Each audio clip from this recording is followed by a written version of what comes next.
Let's get down to the nuts and bolts of what this experience means. Let's jump right into what it means to be in a simulation. When we leave our simulation, we shift our consciousness. We go back to where it is that we came from. We identified the laws that govern our virtual world, the basic laws of physics, and what it takes to master those laws in our lives.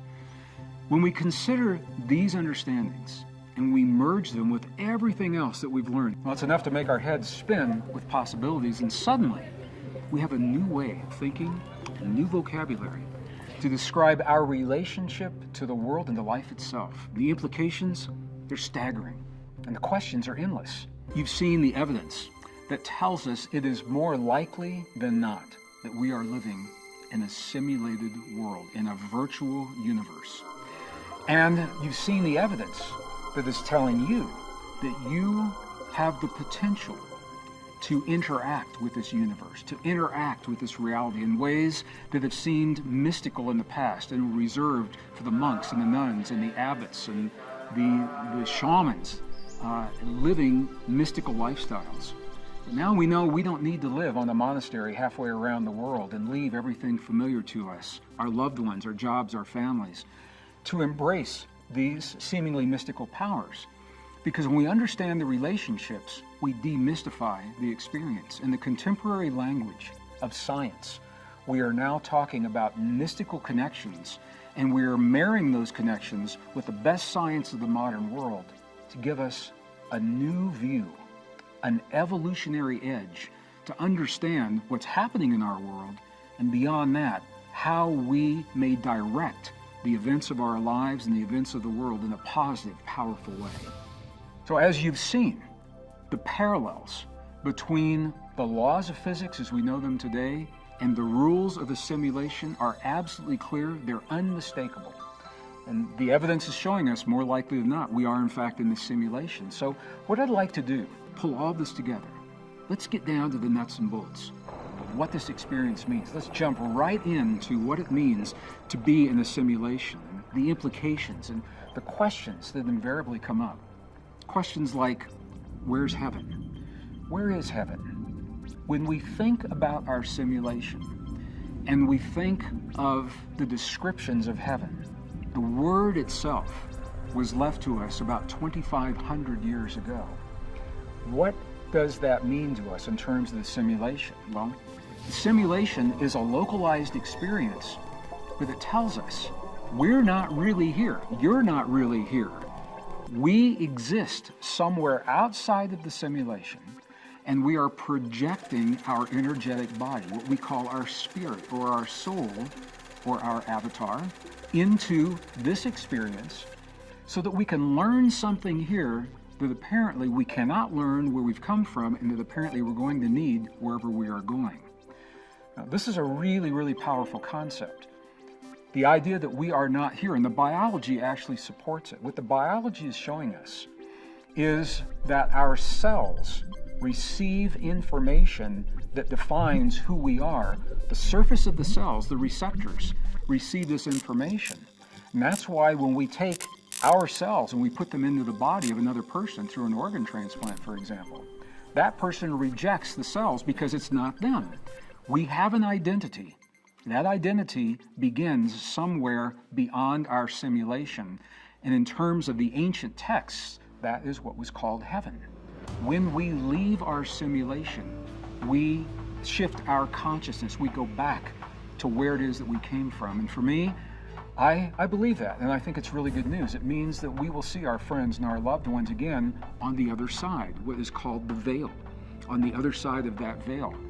And I hope that there's a time on that other side that we can look back and review everything we've done in this world and hopefully laugh about some of the mistakes that we've made while we were trying to learn about ourselves in this simulation. So heaven, I believe, is the ancient word for the world that we live in that exists on the other side, outside of the simulation that we find ourselves in right now. So the next question, what does that mean for death? Where do we go when we die? If this simulation theory works the way that the science suggests and the way that I believe that the evidence is directing us. It's really good news, because it means when we die, what we call death is the end of this representation of us in this limited simulation, what we call our avatar, just as we're seeing portrayed in the films and the media. Again, consciousness reminding us of ourselves, communicating with us, informing us of the reality of our world, consciously and subconsciously.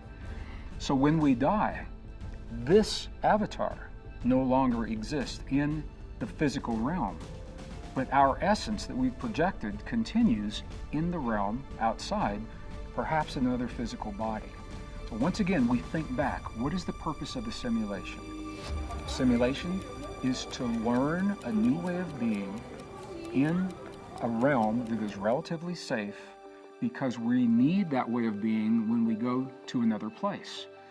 So if we are individually, collectively, outside of our simulation, we're in a control room somewhere, we're in some kind of a technological environment, we'll talk about this in just a few minutes, where whatever has happened in our world is telling us that we need to learn a new way of being. Here we are in this situation, and we are learning what we're learning. One of the things that I find really interesting is the concept of time. You know, I think you know that astronauts, for example, when they travel, they age differently. Their bodies age differently than we do here on Earth. This is about Einstein's theory of relativity.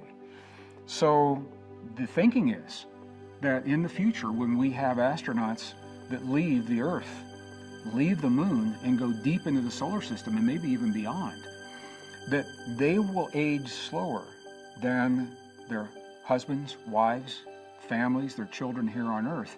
And if they should ever return, they would actually be younger, and those that they've left behind would be older. That tells us that our simulation, the relationship with time in our simulation, what seems like a lifetime to us, what seems like 100 years, may only be a few moments of time in the control room, outside of our simulation. That it's all relative in terms of the way we think about this. The idea of God comes up a lot when we talk about simulation. And once again, I'm going to just invite you to think about this. We are now talking about this very, very deep concept in this contemporary language. But those who understood this simulation, those who understood that we're here temporarily learning something and that we're going to go to another world, how in the world would they have shared this with the people of their time 2,000, 2,500, 3,000, 5,000 years ago? When we look into the ancient texts, and I've spent much of my adult life searching not only the contemporary texts, but also the mystical texts and the texts that have been relegated to mystical texts because they were deleted from the contemporary canon of the Bible, for example.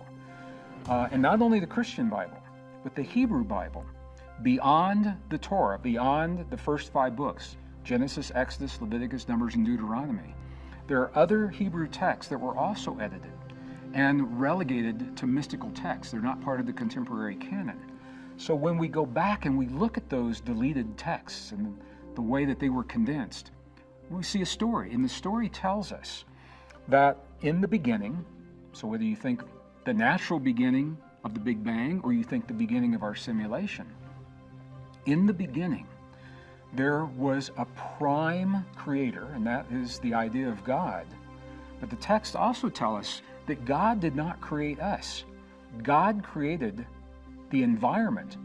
God created the universe. But when you go into those mystical texts, it says that humans were created by groups. It says when they created the first humans. And it goes on to describe in the book of the Haggadah, for example, one of the Gnostic texts of the Mandaeans. They created, and when you go into the deleted text in the Christian Bible, they created the first humans. And what I find even more interesting is that when those texts talk about the creation of humans, they say that a very specific formula of human had to be created to hold the energy of the soul or the spirit in this realm. Now, what does that mean? When we think now about a simulation, we know that it takes a certain genetic makeup to hold the energy of the spirit or the soul, the consciousness that we bring into this world. And apparently not any old formula of DNA was up to the task. So when we look into our past and we find forms of life that were perhaps not as conscious, not as evolved as us, in the simulation idea, these are the forms of life. The first forms, they were the early attempts to create the avatars in this simulated world, but their genetic makeup was not strong enough to hold the energy of the soul. You and I are the product of a genetic formula, a very specific form of DNA, and apparently it is this form that's required to hold the energy of the soul in this simulation experience so that we could have the experiences, learn what we're learning, and maintain the consciousness that we have as we go through our experience. So once again, what we're doing is we're taking these very ancient ideas and we're rethinking them with a contemporary language based on what the best science of the modern world is now suggesting is the reality that we're experiencing. So heaven, where do we go when we die? What is God? All of these now take on a new meaning. God, whoever God is, apparently is the architect that was a primary designer of this simulation. And I'm looking forward to getting to the other side and meeting that architect at some point in our future. Then I think we have to look at what those traditions are telling us, and they're teaching us about our relationship to reality, to quantum reality, to emotions and the emotions of the heart, to create and heal in our bodies and the world around us. And if we master those, maybe that's what this simulation is all about.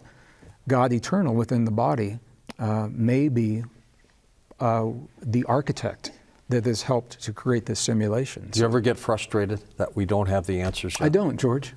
I don't, because what it tells me is, and what I've come to understand, is that when we are truly ready for that information, it's right there. Sometimes, this is a perfect example. This has been around, for 200,000 years. It's only when Only to be discovered, though, by those who look. Or when our technology reaches the point that it gives us the tools